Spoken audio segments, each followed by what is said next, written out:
আমার কলকাতা নিউজ, কথা হবে সামনাসামনি।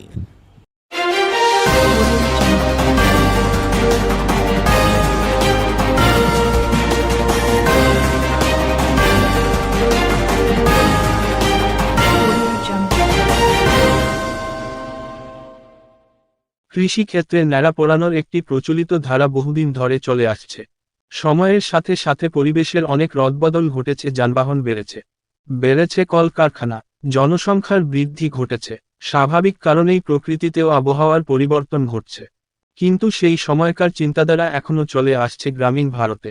ফসল কাটার পর কৃষি জমিতে ফসলের অংশ পুড়িয়ে ফেলার যে প্রচলন তা চলে আসছে। আর তাতেই ক্ষতি হচ্ছে জমির উর্বরতা কমে আসছে, মাটি শক্ত হচ্ছে এবং কৃষি জমিতে থাকা কেঁচো ও ছোট ছোট পোকামাকড়, যা কৃষক বন্ধু হিসেবেই পরিচিত, তা ধ্বংস হচ্ছে এই ন্যাড়া পড়ার ফলে। পশ্চিমবঙ্গ সরকার বিশেষ উদ্যোগ গ্রহণ করেছে এই ক্ষেত্রে। কৃষকদের ফসল কাটার পর ন্যাড়াপোড়া করতে নিষেধ করা হচ্ছে। সেই সম্পর্কিত বিভিন্ন প্রচার চালানো হচ্ছে রাজ্যজুড়ে সরকারি উদ্যোগে।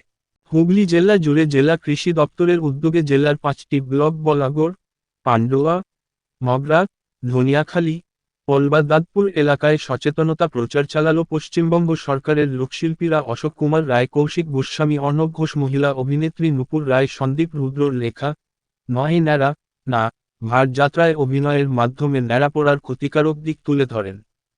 এই ন্যাড়া পোড়ানোয় কৃষি জমি ও পরিবেশের ক্ষতি সম্পর্কিত প্রচার সম্বন্ধে কৃষি দপ্তরের ভারপ্রাপ্ত আধিকারিক পুরনেন্দু মজুমদার এক সাক্ষাৎকারে কি বলছেন শুনুন। আমাদের কৃষি বিভাগ পশ্চিমবঙ্গ সরকার থেকে বিভিন্ন ধরনের উদ্যোগ নেওয়া হয়েছে যাতে এই নাড়াপোড়াটা আর না হয়। বিশেষ করে আমাদের বিভিন্ন ধরনের লিফলেট, ব্যানার বা আমাদের বড় পোস্টার, এই ধরনের জিনিসগুলো দিয়ে আমাদের কৃষকদের মধ্যে জনসচেতনতা প্রচার করা হচ্ছে 1 নম্বর। 2 নম্বর হচ্ছে বিভিন্ন ট্রেনিং প্রোগ্রামে আমরা এই বিষয়টাকে প্রচার করছি যাতে এটাকে মিনিমাইজ করা যায়।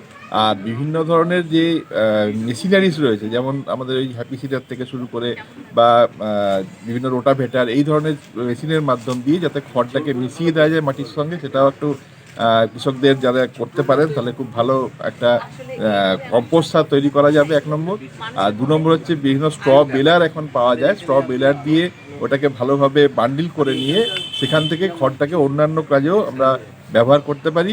এছাড়া আমাদের বিভিন্ন ধরনের সুপার কম্পোস্ট হিসাবে কিছু আমাদের কুসার থেকে কিছু ট্যাবলেট বেরিয়েছে, যেটার মাধ্যম দিয়ে খড়টাকে মাঠের মধ্যেই ভালোভাবে পচিয়ে নেওয়া সম্ভব হবে।